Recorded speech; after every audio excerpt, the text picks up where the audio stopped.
YSR Congress party అధినేత జగన్మోహన్ రెడ్డి రేపు 9వ తారీఖున మాకవరపాలెంలో ఉన్నటువంటి మెడికల్ కాలేజీని సందర్శించనున్నటువంటి విషయం అందరికీ తెలిసిందే. అయితే దీనికి సంబంధించే ఇప్పుడు పర్మిషన్లకి సంబంధించినటువంటి అంశం తెర మీదకు వచ్చింది. వైఎస్ఆర్ కాంగ్రెస్ పార్టీ శ్రేణులు విశాఖ విమానాశ్రయానికి జగన్మోహన్ రెడ్డి చేరుకోవటం, అక్కడి నుంచి రోడ్డు మార్గంలో అనకాపల్లి దగ్గర ఉన్నటువంటి ఈ మాకవరపాలెంకి చేరుకుంటారు అని చెప్పి దీనికి సంబంధించి అనుమతులు కావాల్సిందిగా పోలీస్ శాఖను అడగటం జరిగిందంట. అయితే దీనికి సంబంధించి జిల్లా ఎస్పీ ఒక ప్రెస్ మీట్లో దీనికి వివరణ ఇవ్వటం జరిగింది.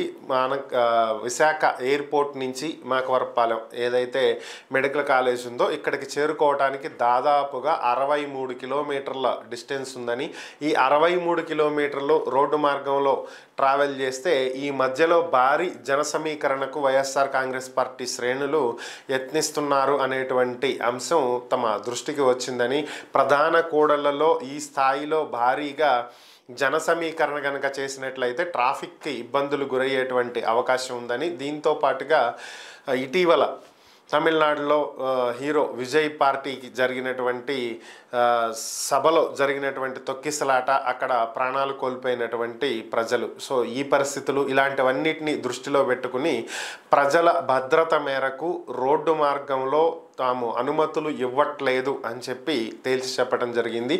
విశాఖ విమానాశ్రయానికి విమానం ద్వారా చేరుకున్న తర్వాత అక్కడి నుంచి నేరుగా హెలికాప్టర్ ద్వారా మాకవరపాలెం ఈ మెడికల్ కాలేజీకి నేరుగా హెలికాప్టర్లో చేరుకోవాలని, దానికి సంబంధించినటువంటి అనుమతులన్నీ ఇస్తున్నామని చెప్పి ఆయన తెలియజేశారు. సో మరి వైఎస్ఆర్ కాంగ్రెస్ పార్టీ దీని మీద ఎలా స్పందిస్తుందనేది చూడాలి.